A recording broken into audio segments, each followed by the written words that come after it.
To start? Yeah, I think we should. Okay. Assalamu alaikum wa rahmatullahi wa barakatuh. We're going to get started, inshallah. So, on behalf of the MCA, my name is Samir Darwish, and I'm the current president of the MCA. I'd like to welcome you all for coming. And without any further delay, I'd like to welcome Dr. Hatem Dazian and Jonathan Kuttab for coming this evening to enlighten us with what's happening in Palestine, educate us more about Palestine and the issues. So without any further delay, I'm going to have Dr. Hatem introduce Jonathan to the team. Thank you. Thank you. Assalamu alaikum and good evening. I know it's a tough day on Monday in Silicon Valley because people are busy with their algorithm, but their algorithm is not aligned to justice, and that's what we need constantly for justice to be the basis of our work.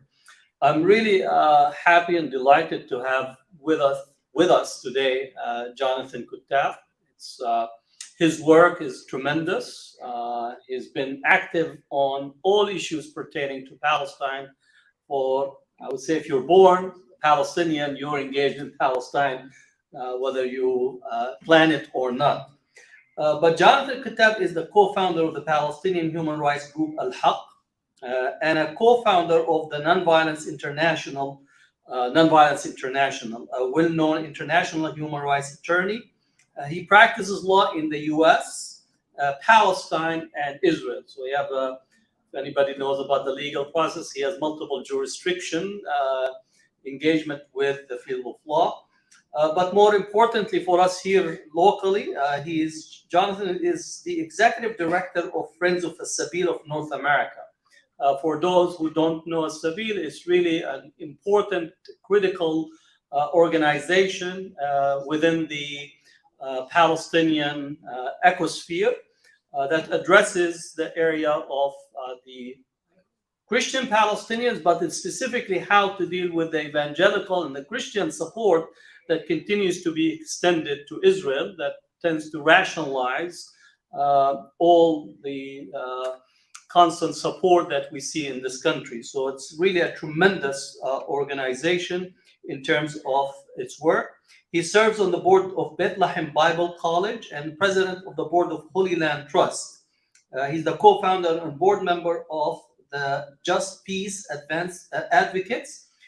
He was the head of the legal committee negotiating the Cairo Agreement of 1994 between Israel and the PLO. We're not going to blame him for it, but we'll tell you that he knows the mechanics of the negotiations and what has been transpiring relative to Oslo and what we are facing at this particular time in relations to Palestine. Just if you have been following the past few days, there's been tremendous assault on the Palestinians in the West Bank. Just the day before we came, there was the whole closure of Nablus, and I was listening to people calling on people to come out from their homes to defend the city as it's being assaulted by Israeli troops as we speak. So it's really an honor and a privilege to have with us Jonathan to speak to us on really the assault on Palestinian civil society, both lawyers and journalists, and the institutional backbone of the Palestinians.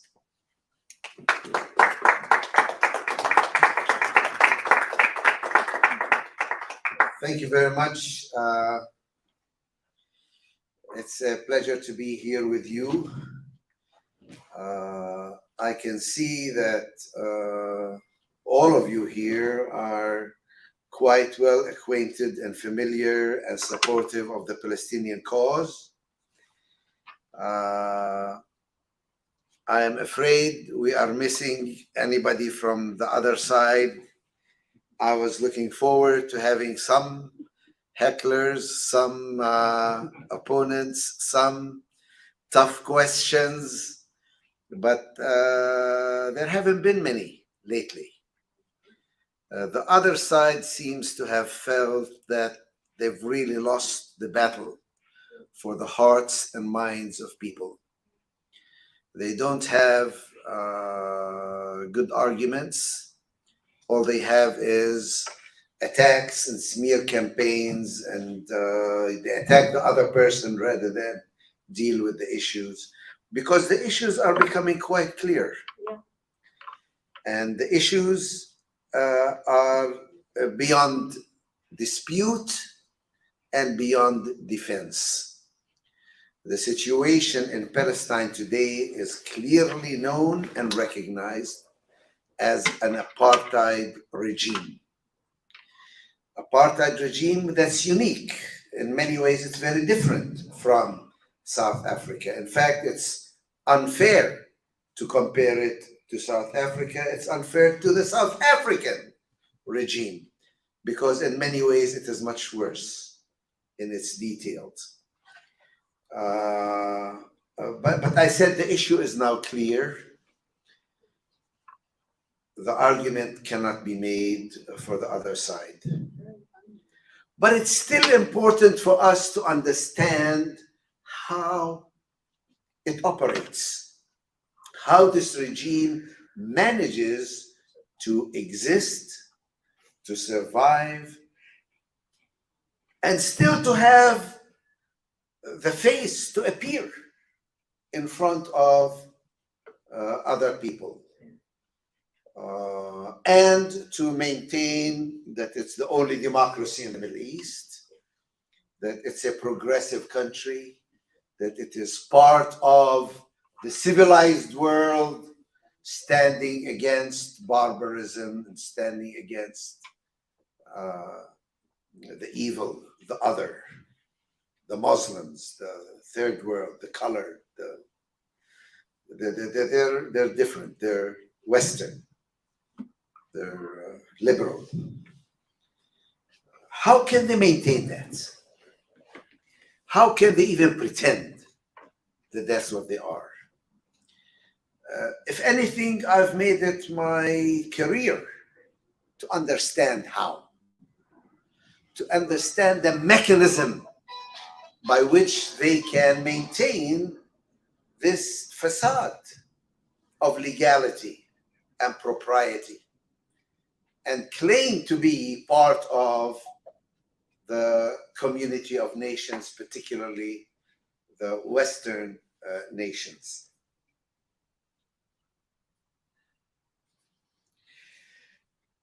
Part of the trick is, of course, to present Palestinians and Palestinian society in a very negative way. We are terrorists. We are evil people. We are people who hate Jews and can't stand a Jewish state. The problem is that we are in some way almost anti-Semitic. We are an extension of the evil that they have experienced for centuries, mostly in Western Europe, by Christian Western Europe. And so much effort is made to educate an entire generation of Israelis, Israeli Jews and their children, as well as their supporters abroad, to think of us Palestinians as an extension of Hitler, extension of the Holocaust, extension of the pogroms, extension of the Inquisition, extension of the existential threat to Jews as Jews. And it doesn't help that we tell them, look, you're dealing with an entirely different phenomena. These events that you're talking about happened in Poland, in Russia, in Spain, in Germany, not in Cairo and Damascus and Iraq and Palestine. Doesn't help.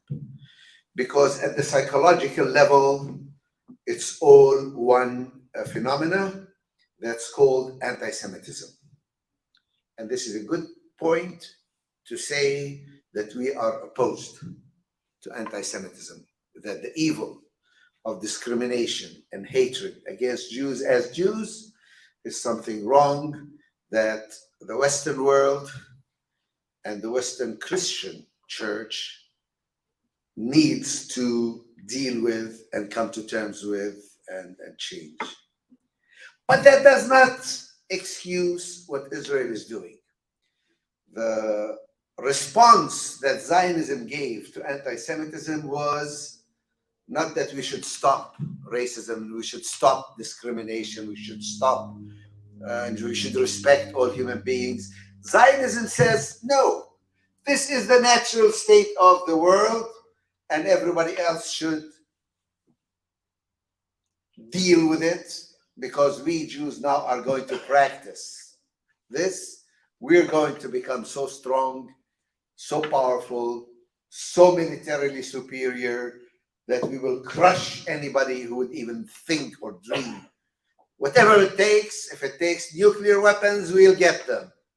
If it takes torture, ethnic cleansing, collective punishment, whatever it takes, we will make sure this will never again happen to us Jews. Now, of course, Zionism is only one response, the better response, and I am so pleased that I have many Jewish friends who chose a different answer, that never again will we allow this to happen to anybody. We will be active in human rights, in respect for international law, in respect for the dignity of all human beings. We will be at the forefront fighting that evil. Palestinian society, and this is really the topic that I was asked to talk about, is very rich in its civil society. Even before Palestine became an issue with its confrontation with Zionism, we've had charitable societies, women's societies, labor unions, educational institutions, individuals who were public-minded and who cared about their society. Now, civil society was always highly regulated by Arab regimes, and that included Jordan when it was there. They wanted civil society to be pious, work on charitable institutions, and not interfere with politics. That was the clue.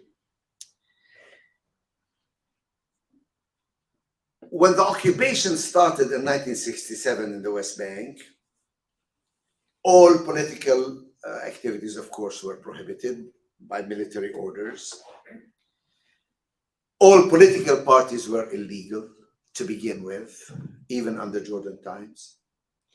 So when Palestinians wanted to express their feelings, wanted to be involved in improving their lives and their society, they had to turn to civil society.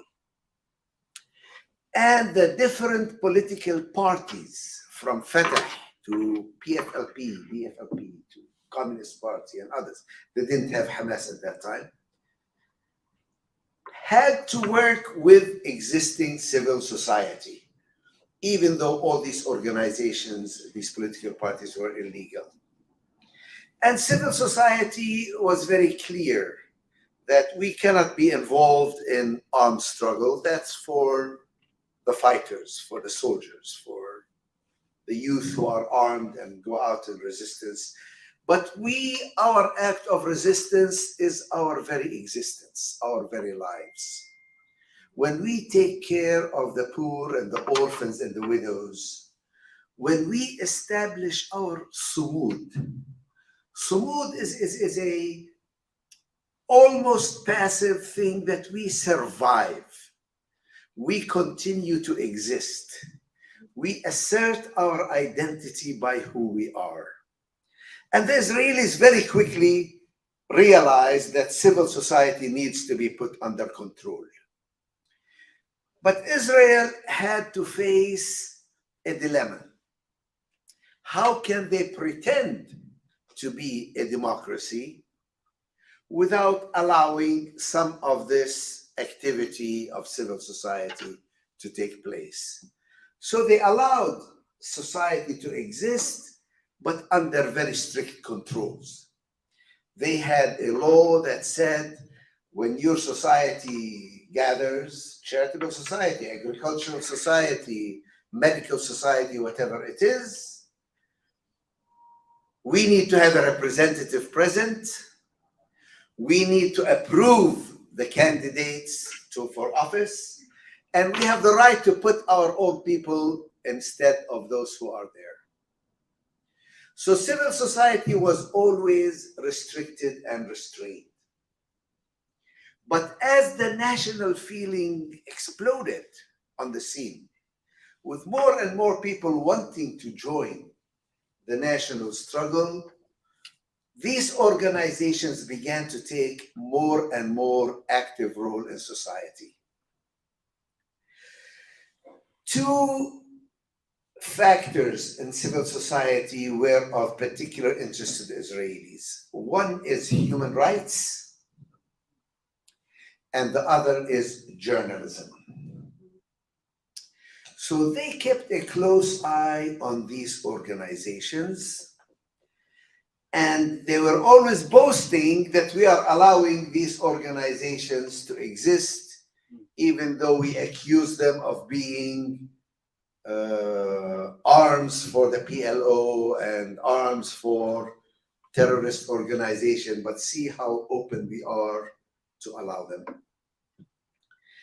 In 1994, when the Palestinian Authority was created, Israel wanted the Palestinian Authority to act on behalf of Palestinian society and to control Palestinian society, and in fact pressured a lot of the funders of civil society to stop sending them money, send money instead to the Palestinian Authority that needs to build itself up to become a Palestinian state in the making. And for many years, civil society got a little weaker because its funding sources were drying up. Of course, the Palestinian Authority did very little to show that it cared about Palestinian society. To the contrary, the corruption, the lack of transparency, the clear nepotism of appointing people from their own side quickly became apparent, as well as lack of effectiveness. So civil society again began to rise up as an expression of ordinary people and what they think and what they do.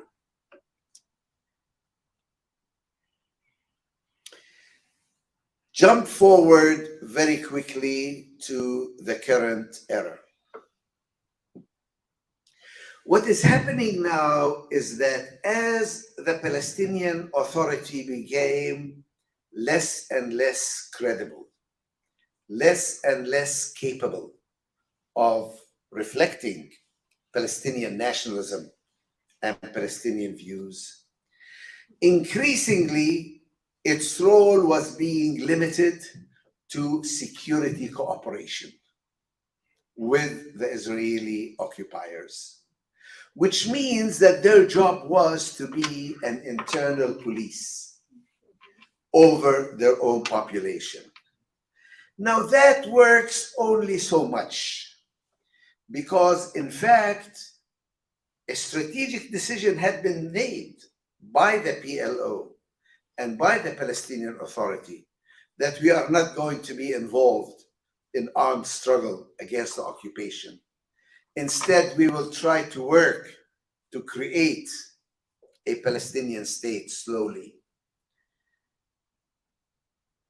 But when that failed, when Israel refused to give the Palestinian Authority, especially after the death of Yasser Arafat, the respect, the authority, and the stature to act on behalf of the Palestinian people, increasingly there was need for civil society to move up and fill the gap.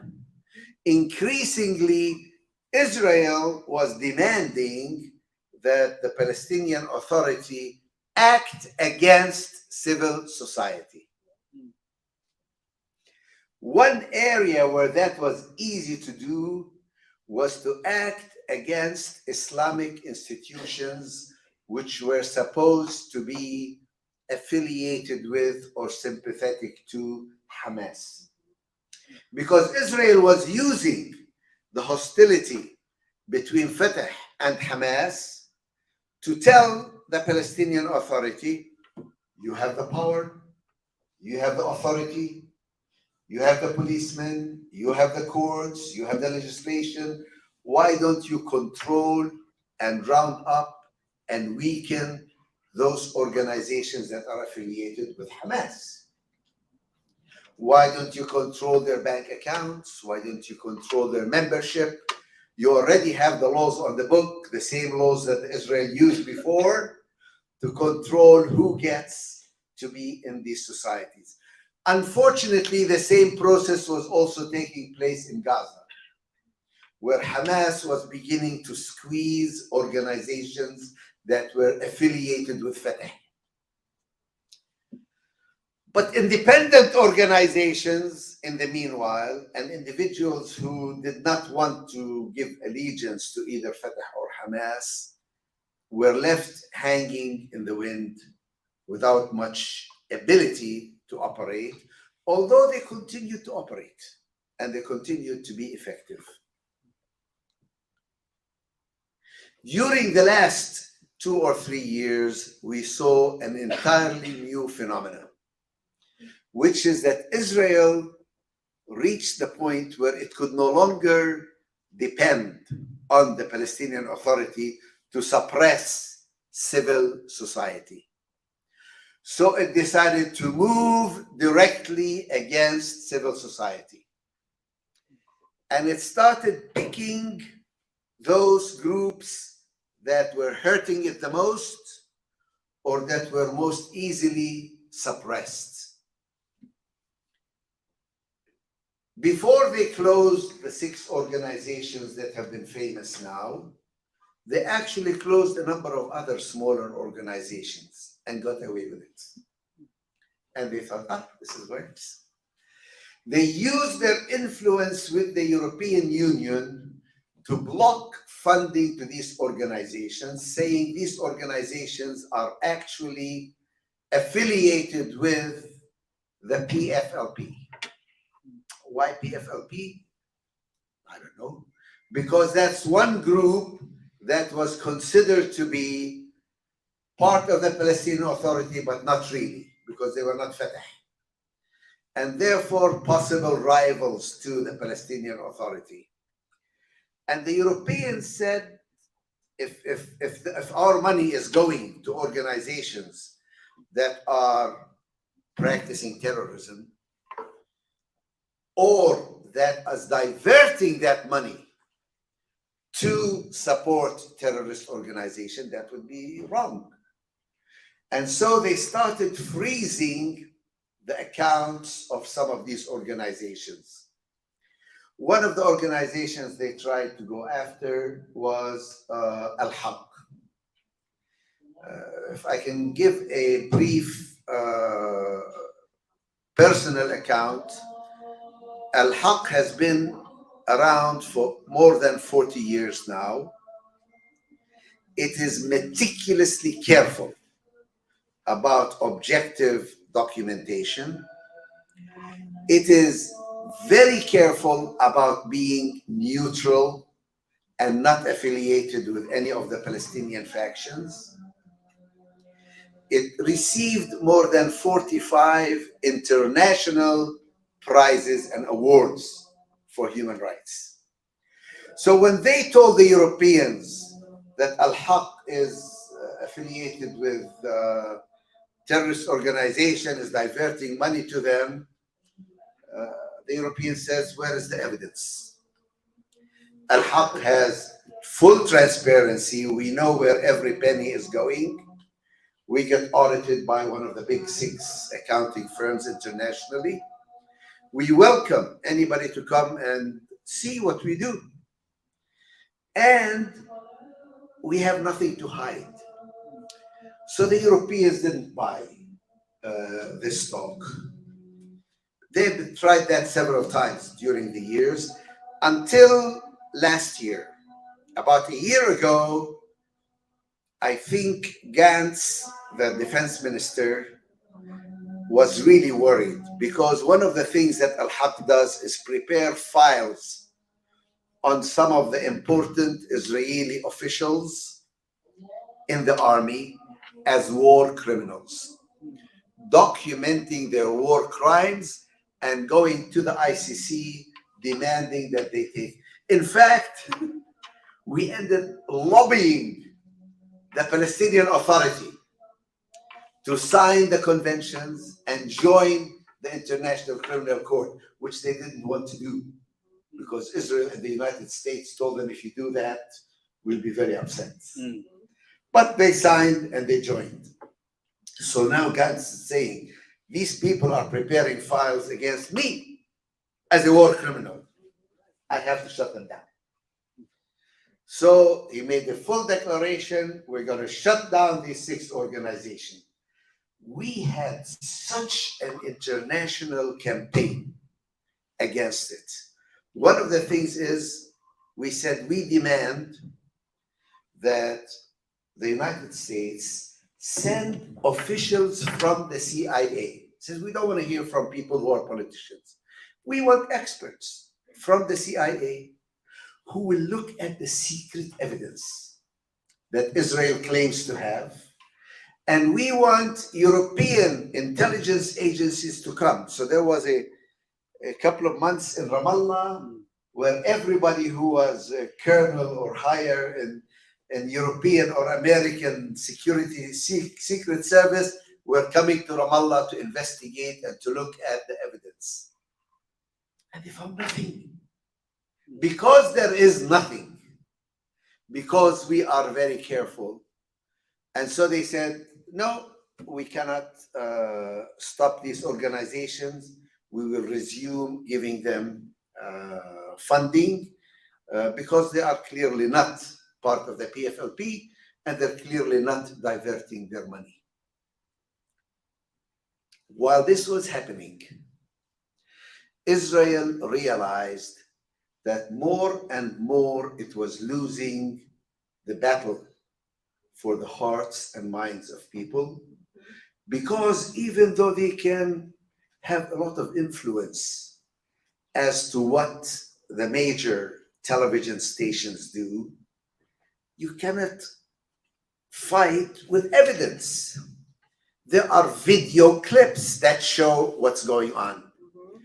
Everybody in Palestine now has their phone and they take videos of what's happening and they post them online and they send them outside and the world can see what is going on. So they then started working with Silicon Valley, started working with Google, especially with Facebook, where they have people working in Facebook under the guise of maintaining community values to take out Palestinian content as being hateful, against community values, and discriminatory and racist and anti-Semitic. Then I don't know when the decision was taken to actually go after journalists.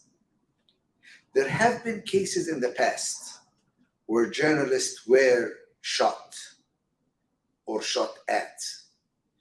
But at some point during this year, a decision was made to specifically target journalists, and specifically to target Shireen Abu Akleh. This case was so blatant. I don't know if there is a similar metaphor I can give. But when I was young, they used to have something called Huntley Brinkley. Everybody would watch TV news in America, would watch Huntley Brinkley. They didn't have 3 or 4 major networks. They had one. And everybody would watch Huntley Brinkley every night. Shireen Abu Akleh is the closest thing to a Huntley Brinkley. She would appear on Al Jazeera several times every single week from Palestine, from Ramallah, from Nablus, from Jenin, from everywhere where there is action, and she would interview people. She was very careful, very objective, the highest standards of journalism, always wore a bulletproof vest and a helmet, and with big press on it. She would not get into a situation where it was actual fighting or shooting. She would always make sure she would pass by the soldiers who would see her and know that she was there. Often she would be told to leave the area and she would move away from where hot things are happening to report. This time she was deliberately targeted and shot in the back of the head with people from her the staff, including those who tried to come and save them. They were shot at. Not only did Palestinians and the Israeli army and others make a report, but the New York Times itself made a forensic report with satellite pictures and with experts to show that this was in fact deliberate. The response of Lapid was very important. He says, no Israeli soldier is going to be put on trial just so that the world will applaud. This is very interesting. He was actually telling the Israeli soldiers, do what you wish. There will be no consequences. You will not be put on trial. That was the message that was received by the soldiers and by the settlers. It's important to make this point because settlers have always been unruly. They've always attacked Palestinians. They've always felt that they could get away with it, and they did. But not until this year have we seen the phenomena of settlers totally running wild with the support of soldiers to capture more and more territory. Let me explain. Usually, Israeli settlers would go and set up a caravan or 2 or 3 and then call on the army to protect them and put a big fence around it and please put up some water and electricity and defense and work out the deals about the legality of what we're doing so that you can make us legal, if not now, then retroactively. A couple of years ago, a whole new phenomenon started, which were cattle rangers and sheep rangers, where instead of setting up a residential settlement, they would set up a few caravans, 1 or 2, and bring in a herd of sheep or cattle and use the herd to roam in the area around them, kick out any Palestinians there, destroy any crops or any shepherds or any cattle, and capture, they were proud to say, they were able to capture thousands of acres of land with very, very few settlers, and without worrying about legality or illegality. This was happening so frequently that the Israelis decided to make new military orders to govern these sheep or shepherd communities, the result of which was that Palestinians now needed permits to have grazing for their cattle and their sheep. Because the right wing in Israel feels that they have already won. Nobody is going to be giving up any territory in the West Bank. Not to the Palestinians, not to Jordan, not to anybody else. There's not going to be a Palestinian state. We're finished. We won. The new battle now is not for annexation. Because when you annex the land, it becomes the ownership of the state of Israel. They want the people of Israel, not the state of Israel. Mainly the Jews and the Jews only, to have control over the land. So the new concept is called the Ribbanut, sovereignty. They want Jewish sovereignty, not only over the West Bank, but also over land in Israel itself. That is why we saw an increase in the number of laws that pertain to Israel itself, insisting on its Jewishness. That's why today, when they talk about transfer and when they talk about making sure it is Jewish, they're talking about the Negev and the Galilee as much as they're talking about the West Bank. So we are now in an entirely different battle with Zionism and the state of Israel. It's no longer the issue of the state of Israel next to the state of Palestine, a mini state in the West Bank in Gaza, maybe some access to Jerusalem. That is now off the table. Nobody in Israel now contemplates that this is going to happen. So from the Israeli side, the two-state argument is dead and completely finished. From the Palestinian side, that is also the Palestinian Authority is not going to be allowed to turn into a state with any kind of sovereignty or control. So as far as they're concerned, the conflict is over. What are you talking about? And with the previous President Trump, that was solidified in the Abrahamic Accords. If you read the Abrahamic Accords, as I did, and you compare them with the Oslo Agreement, you'll find an entirely different kind of treaty. This is not an agreement between two parties. This is a dictation by one party, actually by the right wing of one party over Palestinian life. There were 5 issues that were left by Oslo to be handled later. They were called the permanent status issues. Jerusalem, refugees, the borders, security arrangements, Right of return. the refugees, the right of return, and The water. Trump came and water.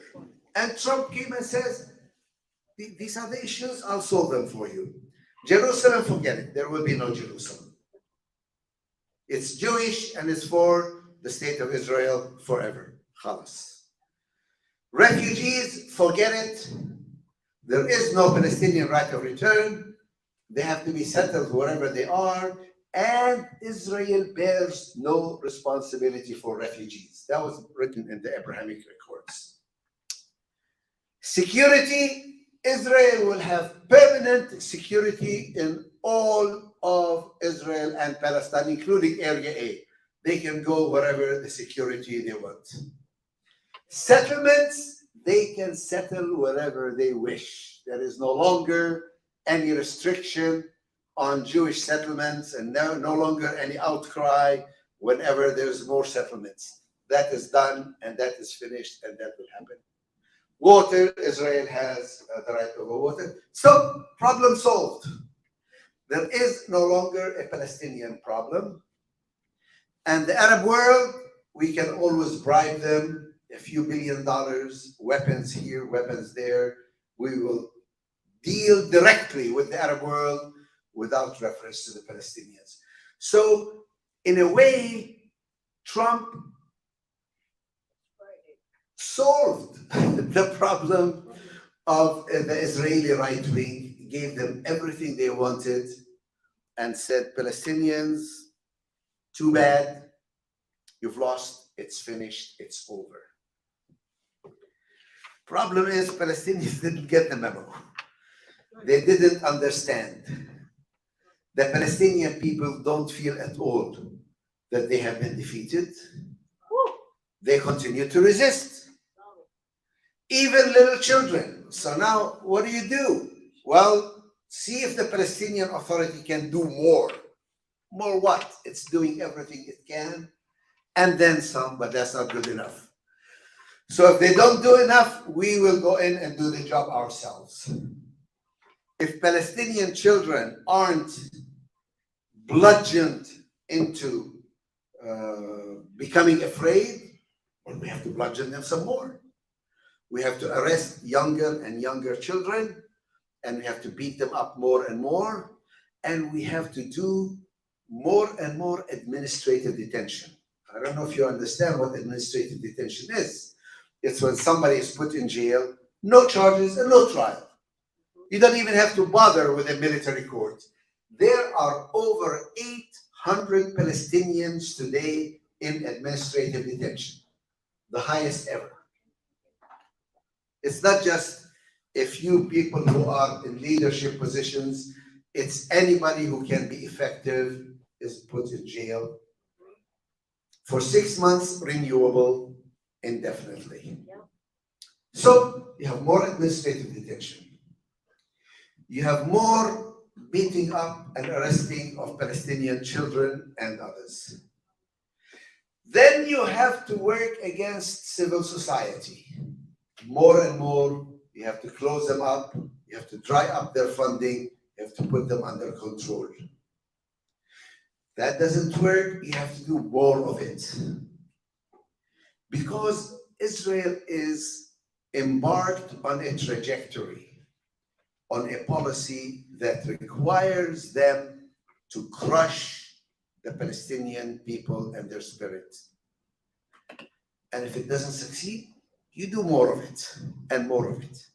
It is not an accident that Israeli policy is becoming more and more right-wing.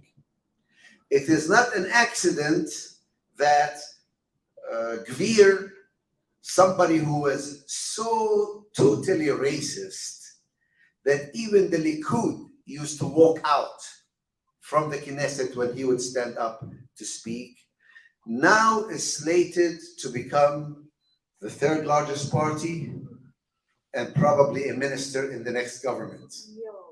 Recently, he went to Sheikh Jarrah, pulled out his pistol, told the Israeli police, shoot them, why are you not shooting? And then he says, Palestinians, I am going to become the Minister of Police. I am going to become the Minister of Interior. I am going to create a second Nakba for you. It's really interesting. Because Israel usually doesn't talk about the Nakba. They pretend it didn't happen. This was, the Arab countries wanted people to move out of their way so that they can attack Israel. No, he's saying, yes, there was a Nakba. We ethnically cleansed you, and I am going to create a second Nakba for you. Get ready, because that's what I will do. Something interesting. My daughter called me. And she said, Baba, what's happening in Sheikh Jarrah? I don't understand. So I said, okay, I'll explain it to you. I explained how the Israelis use the law to take land, claiming it's for Jews, and move in. She says, Baba, there's nothing new. They've always been doing that. I said, yes, they've always been doing that, but the world has changed. The world no longer understands that Israel is using ethnic cleansing. The world no longer accepts that they can take off all the land of Masat or Yatta and push over 1,000 Palestinians from their own. The world no longer accepts that Israel can arrest little children and say they are terrorists. The world no longer accepts Israel to continue with the policies it's always had. Today, the world looks at what's happening and says, this is apartheid. This is unfair. This is discrimination and racism. This is colonialism. We're no longer talking about two states, one for Palestinian Arabs and one for Israeli Jews. We're talking about one state and one state only, where there's a separate set of laws for Jews and other laws for non-Jews and Palestinian Arabs. How long will this go on? I was asked how long. I don't know. But I do know that we live in a different world today than we lived on 50 years ago, even 20 years ago, much less 100 years ago. Because history moves forward. I tell people, don't forget, 100 years ago, women didn't even have the vote, even here in America. Today, everybody has a vote. And anybody who denies you the vote is looked upon as what kind of racist person is this? We accept equality for everybody. We expect equality and human rights for everybody. We reject racism and discrimination by anybody. You tell me, oh yes, but there are people who violate international law. Yes, they do. But they are all scorned and frowned upon by the rest of the world. The world no longer accepts colonialism or apartheid. It is a crime under international law that is punished.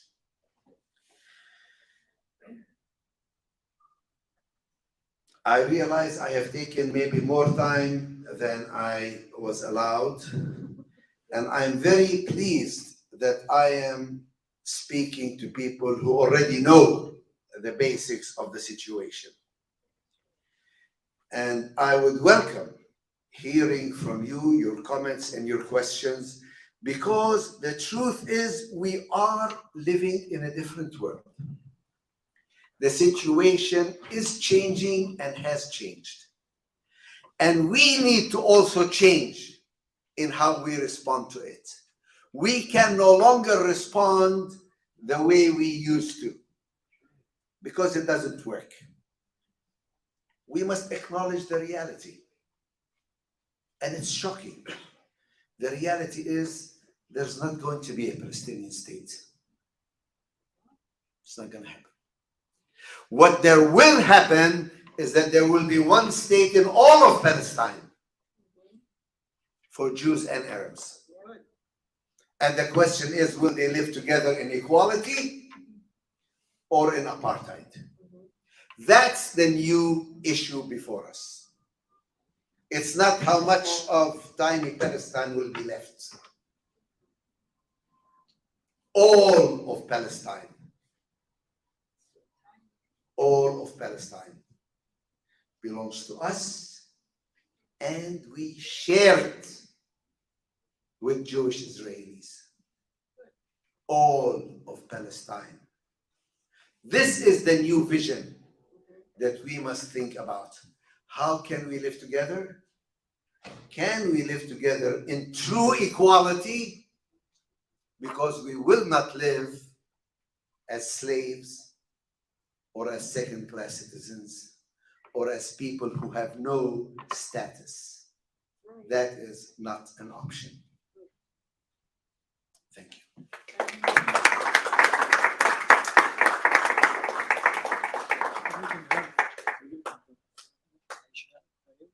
Come back for questions. Okay. announce that? So they're gonna have the break for Isha prayers. So we'll have tea, drink water and desserts, and then we'll come back for a question and answer. 15 minutes break.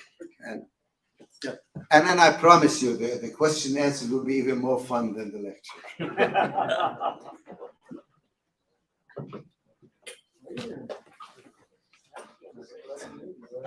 Yeah.